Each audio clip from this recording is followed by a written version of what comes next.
অনেক দিন বেড়ানো শেষ করে নিজের বাসায় এসে এখন সে আগের ব্যস্ততম দিন শুরু হয়ে গিয়েছে। গৃহিণীদের জীবনটা আসলে এমনই। হ্যালো এভরিওয়ান, আসসালামু আলাইকুম। কেমন আছেন সবাই? আশা করছি আল্লাহর অশেষ রহমতে সবাই অনেক ভালো আছেন, সুস্থ আছেন। আলহামদুলিল্লাহ আমরাও ভালো আছি। বাসায় এসেছি আজকে 3 দিন হয়ে গিয়েছে। তো আসার পর থেকে তো বৃষ্টি একদমই থামছেই না, সারাদিনই অঝরে বৃষ্টি হয়। আর আসার পর থেকে তো এখনো রোদের দেখা পাইনি, তার জন্য একটু সমস্যায় হয়ে যাচ্ছে। কারণ এতদিন তো বাসায় ছিলাম না, যার কারণে অনেক জামা কাপড়ও জমে গিয়েছিল।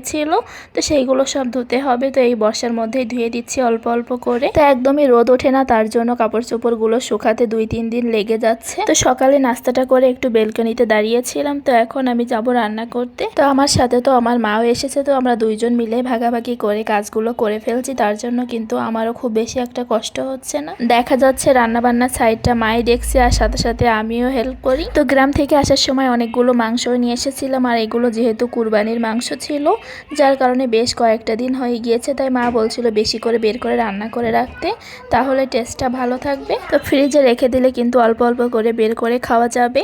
তাই আজকে বেশ 2 কেজি পরিমাণ মাংস বের করে নিয়েছিলাম, যাকে রান্না করে দেখি, কারণ ফ্রিজে একদমই জায়গায় ছিল না। তো গ্রাম থেকে আসার সময় আমি অনেক কিছুই কিনে নিয়ে এসেছিলাম। তো বেশি করে দেশি মুরগি নিয়ে আসছি, তারপরে মাংস ছিল, আবার অনেকগুলো দুধও নিয়ে আসছিলাম। তার জন্য কিন্তু ফ্রিজটা আমার একদম ফুল হয়েছিল।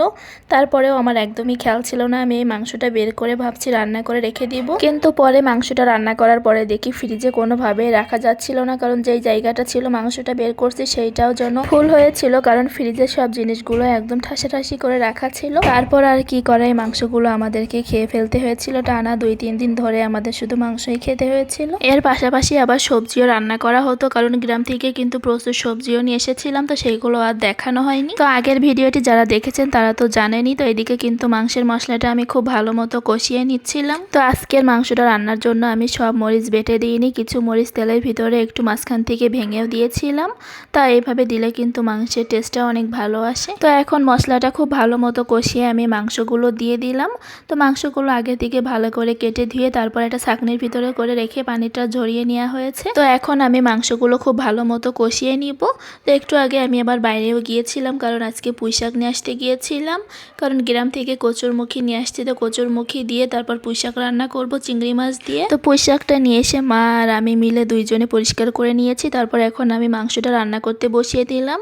তো ওইদিকে মা পুঁইশাকটা ভালো করে ধুয়ে নিচ্ছিল। তো পুঁইশাকের তরকারিটা মাই রান্না করবে, আর আমি এইদিকে মাংসটা রান্না করছি। তো মাংসটা কিন্তু আমি এখন ভালো মতো কষিয়ে নিব, তার জন্য চুলার আঁচটা একটু কমিয়ে আমি ঢাকনা দিয়ে ঢেকে রেখে দিলাম। তো এখন কিন্তু মাংস থেকে অনেকটা পানিও ছেড়ে দিয়েছে। তো এইভাবে মাংসটা এই পানিতে কষিয়ে তারপর আবারও কষানোর জন্য অল্প পানি দিব। তো এইদিকে পুঁইশাকগুলো কিন্তু কাটা হয়ে গিয়েছে। তারপরে এইদিকে কাঁকরোল ভাজি করবে, তার জন্য কাঁকরোল আর আলু কেটে নিয়েছে।